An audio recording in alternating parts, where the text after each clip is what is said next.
There's probably a few of you in here that are cringing when you read that. Calvin kind of cringed on the phone when I told him the title of my message. He had a few cautions about it, understandably. You've probably all heard and seen all kinds of messages about hearing God's voice and living God's will, and it's a popular topic, but one that frequently doesn't have a lot of depth to it. And usually is used to promote agendas and concepts about how you should donate to a particular cause, or have a 3-point formula for deducing God's, like reading the tea leaves of God's will. I have to start off by warning you, that is not the kind of message I'm wanting to share with you this morning. Now, it's interesting to me that in the middle of trying to prepare this message, I was wrestling with the message itself on what does God want me to say this morning. And the reason I was wrestling with it was because I kept coming up with great ideas about what I thought maybe I ought to say and what I ought to share, and wonderful scriptures, and I didn't have any peace to go along with them. And my notes, as you'll discover as we go through this, do you know how many scripture references? You want to guess? I've got 2 scripture references for this entire message. When's the last time any of you heard me preach on 2 scripture references? Never. The shortest message I've ever preached had 3 in it. And I was wrestling with that, and it wasn't until I got here this morning I saw the service was overflowing with all kinds of activities and the music, and I realized, oh, there wasn't time for more scripture references than that. No wonder I only had peace to go with 2. So that said, let's get started with this. So bullseye, living in the center of God's will. Now, this requires a little bit of groundwork. Simple groundwork.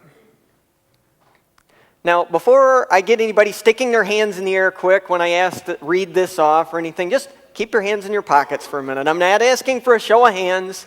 I want you to think about this. Are you a Christian? Because before we can get to the concept of living in the center of God's will, we have to go, okay, are we Christian? Because if you're not a Christian, then obviously living in the center of God's will does not matter. At least not for you at the moment.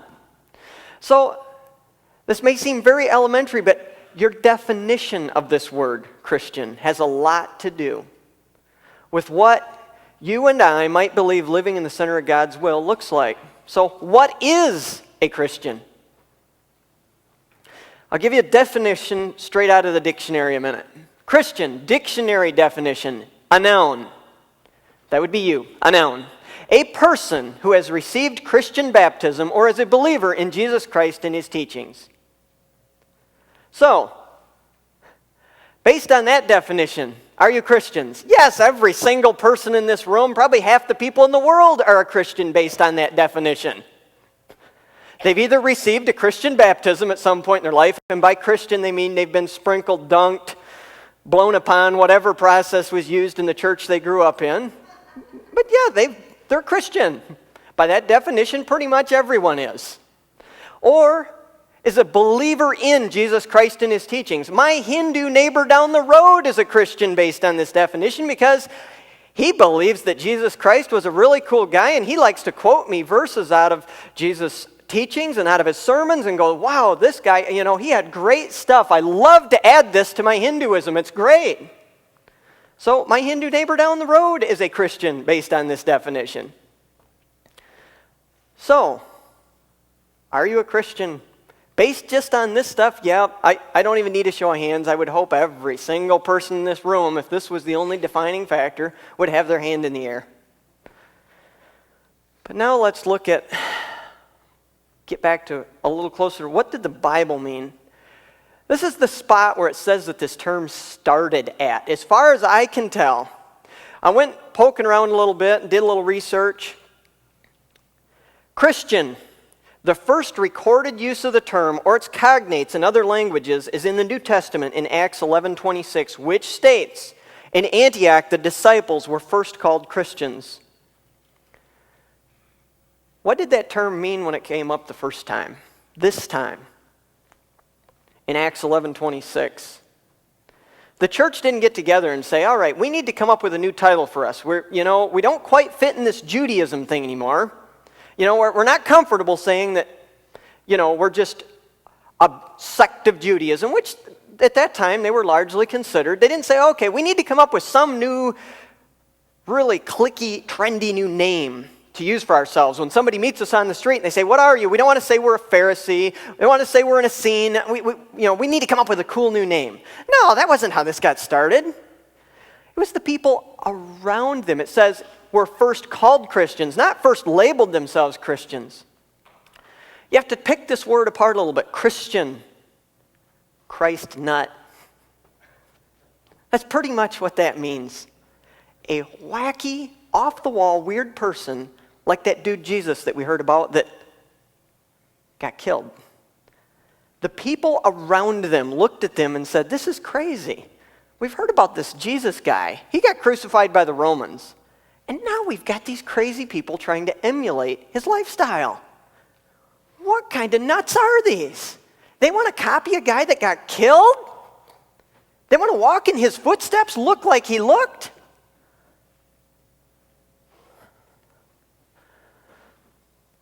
So now, here is the Bible's definition of a Christian.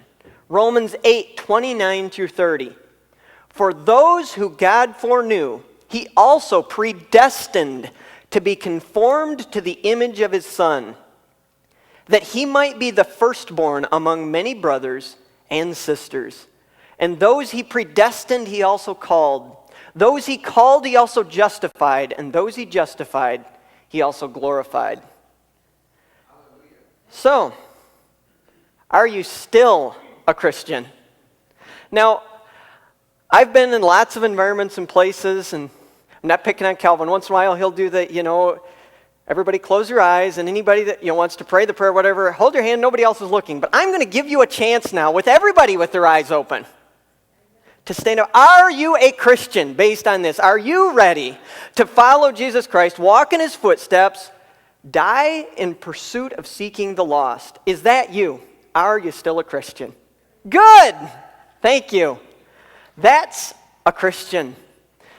So now, with that groundwork laid, if being conformed to the image of Christ is the definition of a Christian, a Christ nut, it's important then to find out what walking in the middle of God's will looks like.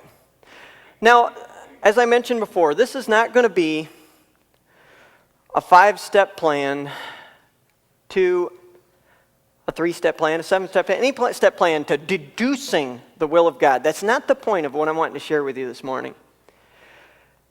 I'm more wanting to share with you something that it was touched on in that last song that they shared in the worship service.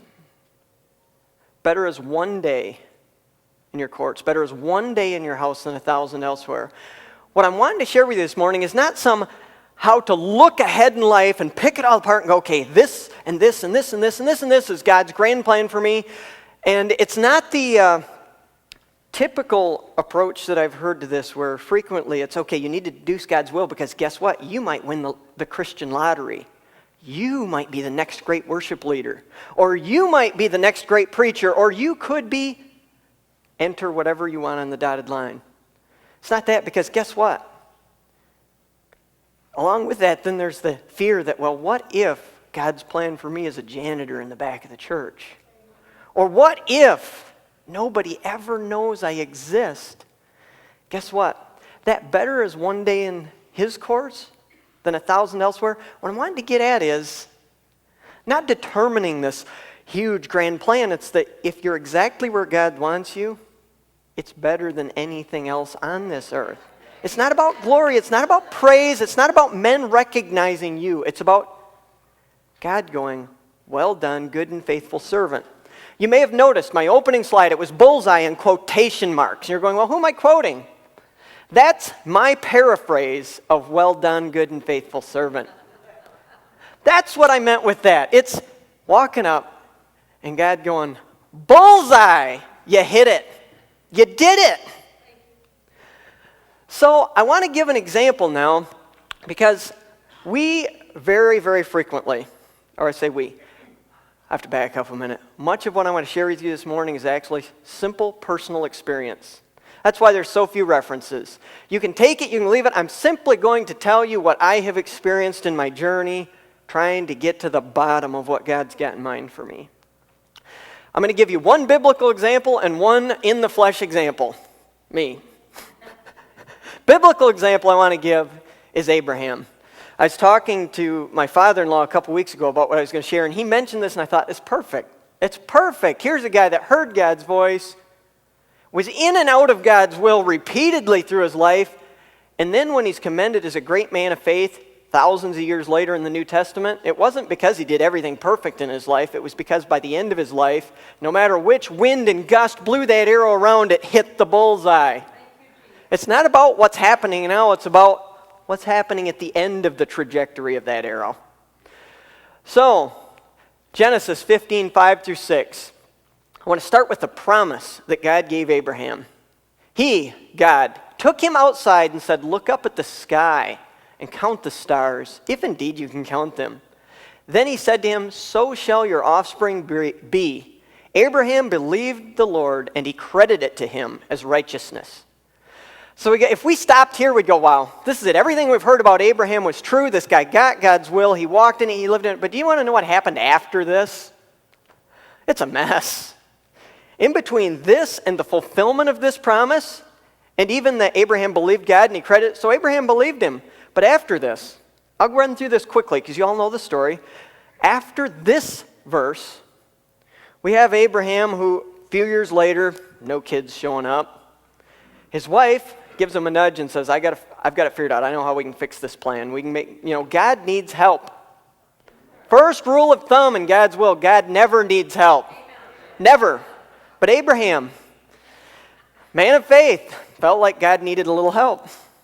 So they get the whole Ishmael thing going. Huge catastrophe. Conflict in the family. I mean, it's a mess. For years, it's a mess. It's still a mess thousands of years later. Why? Because Abraham tried to give God a hand. Oh, how many of us have tried that? How well did it work for you? No, it doesn't, ever. Abraham tries to give God a hand. Then God starts to give Abraham some more details. After this, after the Ishmael thing, all this mess, God says to him, comes to him and says, next year your wife will be pregnant. Now the man of faith that believed God at that point says, how is this possible? It's too late. Sorry. I'm old. My wife's old. This can't happen now. God, he says, please bless Ishmael. He's still going, no, my logical brain says this is the best plan. And God says, no, I'll bless Ishmael. But I'm sorry, that's not the plan. Next year, your wife is going to have a baby. So then, his wife, in fact, becomes pregnant. Isaac's born. Abraham goes through some funny ups and downs, a few little fibs along the way. Not great man of faith material. Do you know why I tend to believe that God took Abraham up on top of a mountain and said, sacrifice your only son? It's because Abraham had believed God to start with, and then he got a little mixed up with the Abraham plan in between, and God had to get him refocused. And say, okay, whose plan is this? Is this your plan, or is this my plan? And God's plan was his son Isaac. But God had to say, do you trust me with my plan? Or are you going to try and second guess me again like you did last time?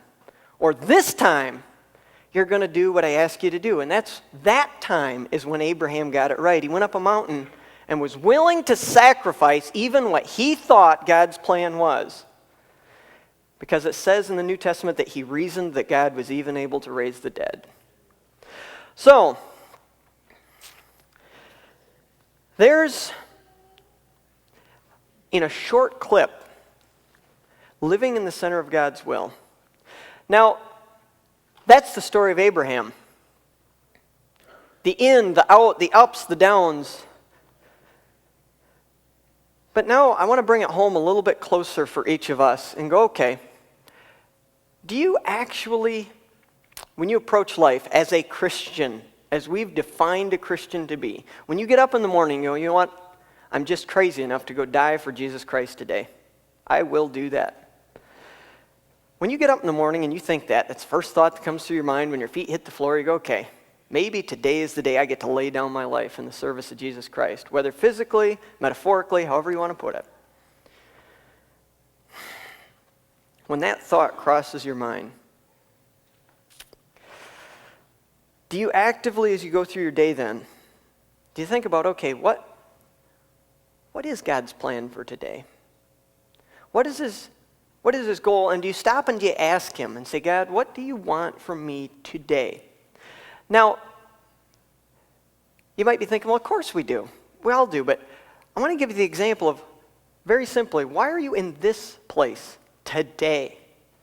Matter of fact, why are you in this church? Did you decide to come to this church because it seemed like a cool place? You're driving by one day and you said, that looks kind of neat. And you came in and we got great programs and we got nice music. And you go, oh, I think I kind of like this church. It makes me feel warm and fuzzy inside or whatever. And you go, okay, I'm going to go to Georgetown Christian Fellowship. Is that why you're at this church? Because I want to tell you why I'm in this church. I told you I was going to give you personal example. This is one part of my life where God has done some leading and some directing that I can't deny. I went through a lot of funny paths, and I've shared a fair amount of my testimony, but I want to concentrate on this part right now. Now, it's interesting that Mr. Clark shared special music here at the end, because I wouldn't be in this church if it wasn't for Jim Clark. I wouldn't be here, because I wouldn't know this church existed.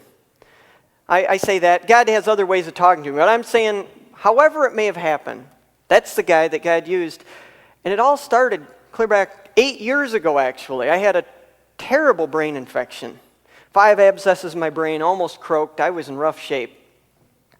And I had been wrestling with not obeying God. Matter of fact, I knew God had talked to me, like undeniably, and I'd told him I was too busy to listen at the moment.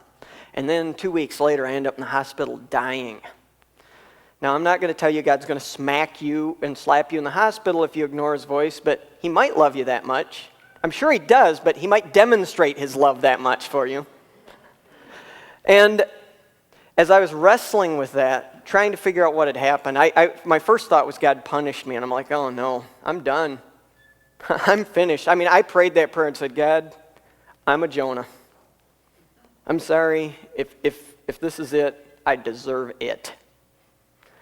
And in the midst of all that, Jim Clark came and visited me in the hospital. Actually, the words he had to say that day that he visited me in the hospital went a long ways towards me reconciling the fact that this wasn't punishment. No man survives the wrath of God. I'm sorry, it says it's appointed unto man once to die and then the judgment. I wasn't being judged or God would have taken me out of this life. I was being given an opportunity. And that was what Jim Clark helped me to see that day. With the words he said, I thought about after he'd left, and I realized, no, God's not judging me. God is showing mercy to me. He's stopping me down my self-intended path and redirecting me. So then there was several years in between where not a lot happened. And then it's been 4 years ago now, close to it, that there was a lot of hollow, empty times in between where I wasn't listening to God. I knew he had tried to talk to me that time, but I couldn't seem to get back to the, how do I hear again? I mean, I remember storming the gates of heaven going, God, you talked to me that time. Start talking again. I'm listening now. I'm ready to hear. And just nothing. I'd be like, God, what do you want me to do with this? And I was treating it like an idea. The concept in my mind was, God, I want to go do this. Will you show me which of the 2 ideas that I want to do you want me to do? I would present him with the options. Say, well, here's where I'd like to go, or here's where I'd like to go, or here's, which one should I do? And then it'd be silent.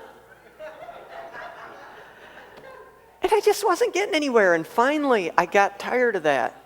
I got sick of it. I was miserable. I was not experiencing the better is one day in your courts. I was experiencing the thousands elsewhere. Not good. And one day I just broke. I'd had enough. I'd had enough. And I said, God, I'm through. I don't care. I don't care about anything anymore. I don't care about my image. I don't care about my job. I don't care about my friends. I don't care about my family. I don't care about anything. Just show me what you want. I'm done trying. And it was, maybe a week after that, had a machine break down. I had to go up to AIS, and I talked to Jim, ran into him up there, and talked to him a little bit, told him about some of what was going on in my life, and he said, wow, that's kind of cool stuff. You know, we got this group of young guys meeting on Monday nights for my church, and it sounds similar to some of the stuff those guys are talking about. You might want to go check that out. And I remember at the time thinking, oh, no way, I'm totally swamped. I'm too busy for that, way too busy. And then throughout that week, though, I could not shake this just overwhelming sense that, man, I really needed to go back and talk to Jim some more. There was no logical explanation for it. It wasn't, I want to go talk to him about this, or I want to go talk to him about that. Now, I did try and figure that out. And so I called him up and I said, listen, you got some time? I want to get together. I want to talk to you. And I was really feeling a little bit sheepish because I didn't have anything to talk to him about. Nothing. Matter of fact, after I got off the phone, I went down and I took a notebook out and I don't know if I ever told him this, I made a list of the things that I thought I might be supposed to talk to him about that day. Because I wanted to make sure that there was some reason for this, because it didn't make sense. And so I got over there and I didn't get to talk much at all that day. God had a lot of things he wanted Jim to talk to me about. So I didn't get to my list at all. But most importantly, what came out of that was he said again, you really ought to check out this group of guys getting together on Monday nights over at the church. And I left there and I wept all the way home that night because God had shown me so much stuff about misconceptions and hardness in my heart, all kinds of stuff. But then the next day, I'm running a piece of equipment all day, and I bawled all day, all that night. Next day, and I'm repenting, and then about 11 in the morning or so, I get this thought that pierces everything. Man, I really, really ought to go to that Monday night thing. And I was busy. I'd been working till 10 o'clock at night. I was working for another guy, and I just thought, I wrestled and wrestled and wrestled with that. Like till 2 in the afternoon, I was wrestling with this. I'd like to go. I think I should go, but I can't. And I finally, at about 2 in the afternoon, I got sick of it again. Same kind of sick of it I'd got with wrestling. I said, God, I can't. If you want me to go to that thing, you're going to have to get me out of here somehow. And I said, God, here's the deal. That's Hudsonville. I'm working north of Highland. I was living by Saugatuck. I said, God, I figured it all out. I said, God, if I'm going to get out of here, get all the way down to Saugatuck and get a shower, and then get all the way back up to that Bible study by 7 o'clock. I have to be out of here by 5:30. That's the absolute latest that I can leave and make it to that Bible study. And then I had peace, and I said, okay, it's done. It's not my problem anymore. So I went back to work. I was whistling now. And about an hour later, they had a major breakdown back at the processing plant. I was running blueberry harvesting equipment. My job to fix everything, and it breaks. And so now I went back there and I had this fleeting thought of, there's no way I'm going to that Bible study now, because now we're going to work till 11 or midnight. Mind you, I'm working for a Dutchman. Dutchmen do not take time off during harvest season. It's to be a good steward of God's resources and get that crop harvested and the money in the bank. And so I thought, that's it. Work until midnight. So I got back there and I fixed all that, and it took 2 hours or better. I got all done, and I had thought about going to him and saying, listen, I really want to quit. I want to go, and I didn't have peace for that. And I just thought, nope. But I walked up to him, and I'm thinking, here we go. I was feeling kind of bummed because at this point, I just looked at him. I says, all right, what's next? I figured he's going to tell me, well, go pick this field, go do this, go do that, and yep, midnight. This guy looked me in the eye, and to this day, I would love to know what went through his head. because he had the most bizarre look I've ever seen on someone's face. And he looked me in the eye and he says, you know, I think you should punch out and go home. And I said, what? He said, I think you should punch out and go home.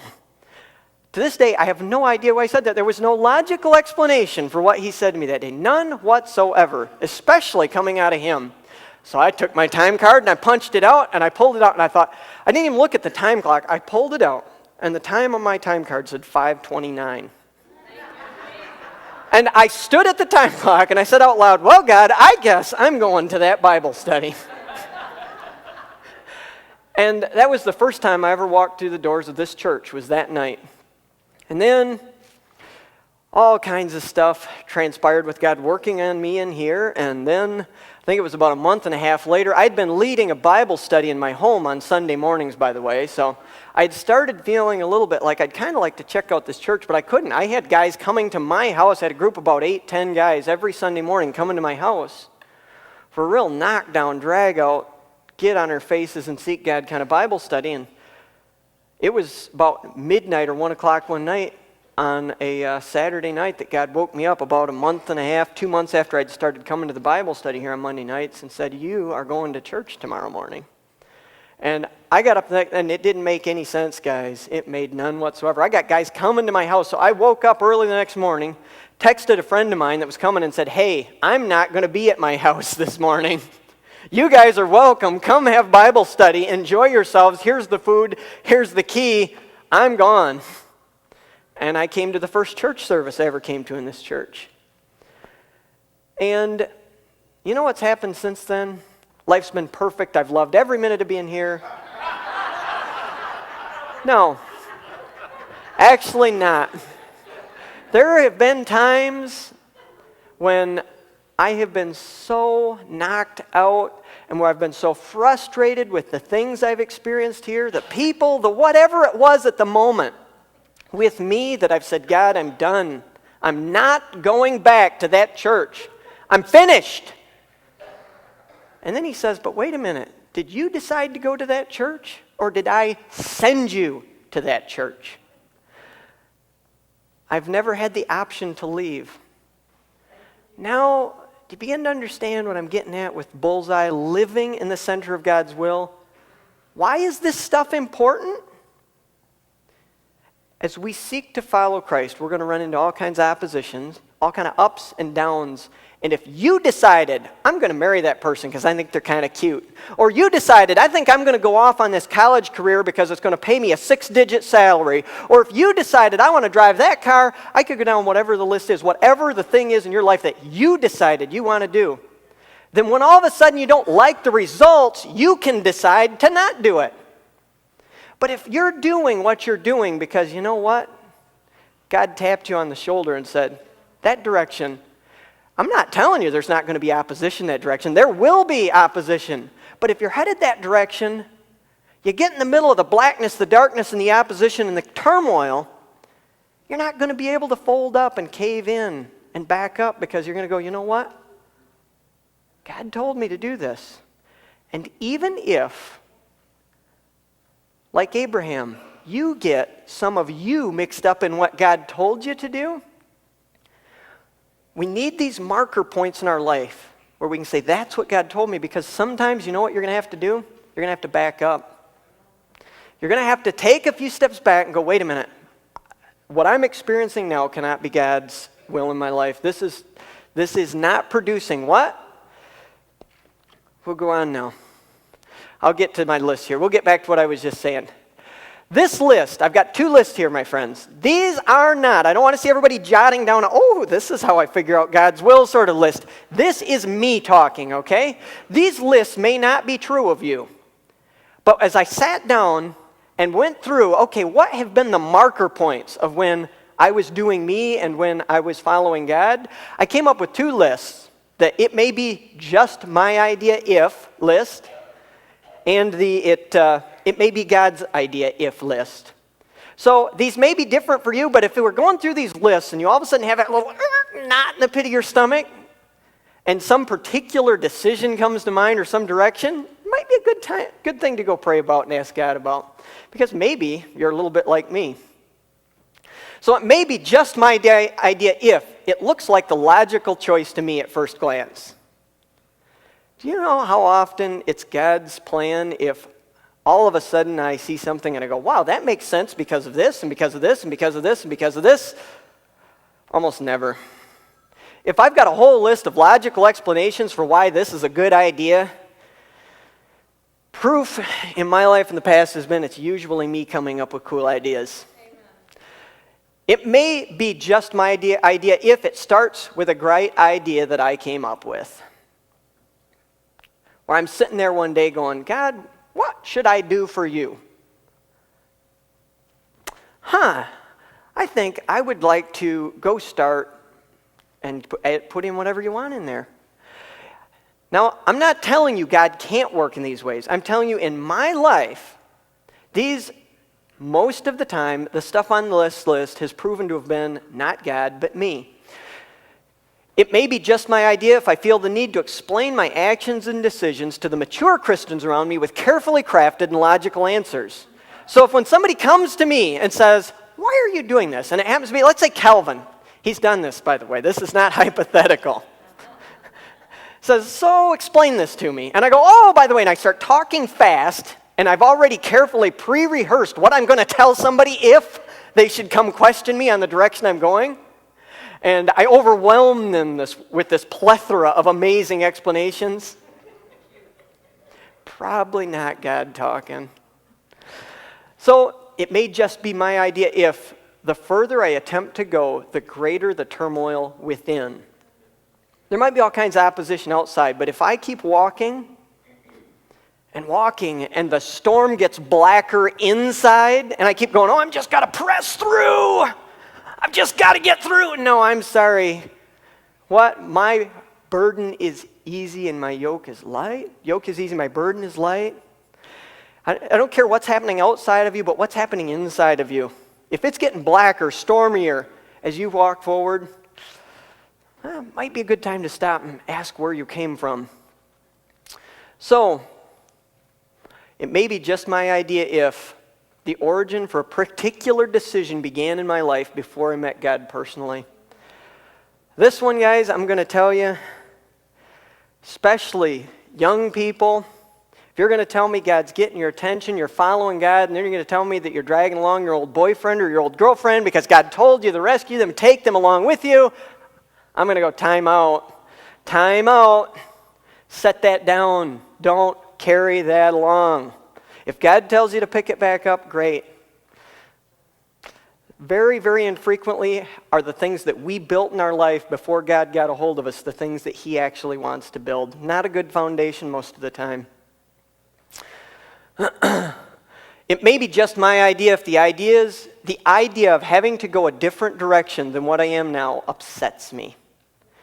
Now this gets to the core of something Calvin tells us all the time. He told it to me lots of times when I didn't want to hear it. He uses this example, holds his hand out. I'm sure you've seen him do it. Just hold it like this. It's if God hands it to you, nobody can take it away from you. But if you've got to hang on to it like this, God probably didn't give it to you. That whole concept of if I'm so busy doing God's will that I've got to hang on to it with both hands, am I helping God out or is He helping me? Good point to question. You just ask yourself, if hypothetically speaking, the direction I'm convinced God calls me to go suddenly got changed, would it upset me or would I go, oh, okay, Father? It may be just my idea if it requires my constant striving to accomplish. There's rest and peace in following God. There's constant turmoil in following me. It may be just my idea if at the end I get the glory. I think I can take the it may just be my idea and put it is my idea if at the end I get the glory. God's plans never glorify man. Never. I think I can state that emphatically. But now, I put a list in here together. It's similar. Some of these overlap. But looking back over my life to the places where I can say, yep, God was talking to me. Maybe God's idea, if it starts with a gentle nudge, or stranger yet, I can't recall a specific beginning. Some of the most profound things God's done in my life, I cannot tell you where they started. It's like it crept up on me. It happened. And I go, when did God tell me that? It's just like when you stand before God's throne, if he says, good and faithful servant, he said, when did we see you naked or hungry or in need? Clothe you. Busy doing God's will and you don't even realize you've done it. Maybe God's idea, if no matter how much turmoil there is around me, with each faltering step forward, there is greater peace within. It may be God's idea if, even when the direction I'm feeling led to go makes no logical sense, when I tell the mature Christians in my life about it, they often have messages of encouragement. Even though I'm scared to tell them because I can't explain why I'm going where I'm going or why I'm doing what I'm doing. Instead of going, oh, that doesn't make sense, they go, this will be fun.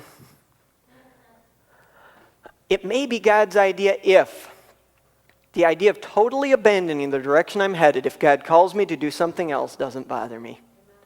It's God's idea. If he wants to change it, so be it. Maybe I was wrong, that's okay. Hopefully he'll redirect me. It may be God's idea if the details just quietly fall into place despite my failures and shortcomings.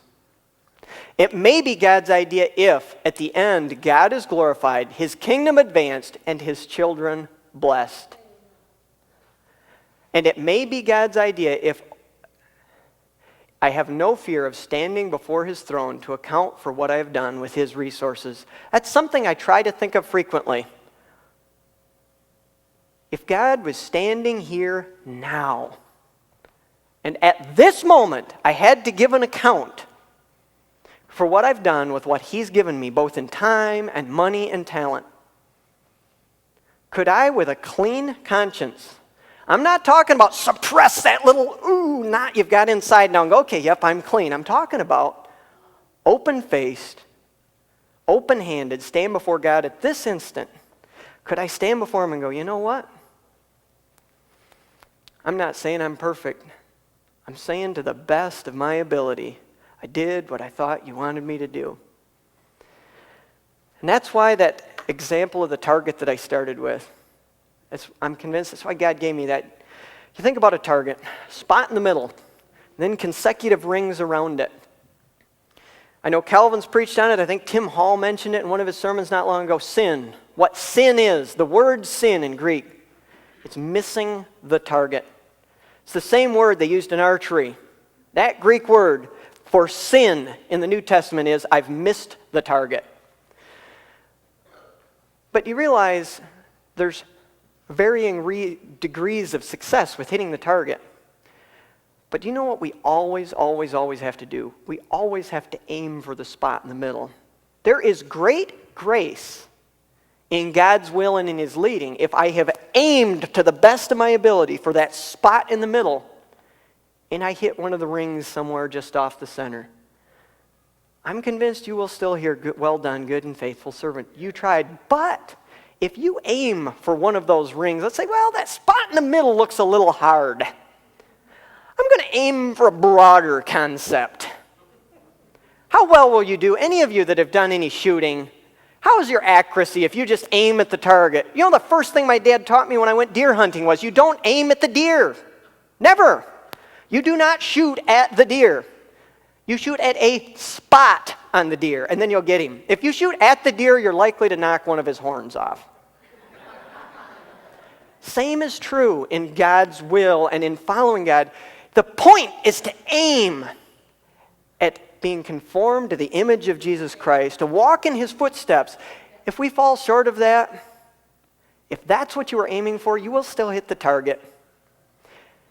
And as you continue to practice, you will hone in and hit the center of that target. So why is this all important? To get back to what I was saying near the beginning. If we find ourselves in a place of darkness and fear at any point, it is important to be able to retrace our steps to the last place we know that God spoke to us as an anchor point and a reference. That's what I'm wanting for you to take away from this morning. If you're not at peace now, if you're going, well, I've got 10% peace, or I've got 20% peace, or I've got no peace, that's what I want for all of you. I want for you to be able to go, okay,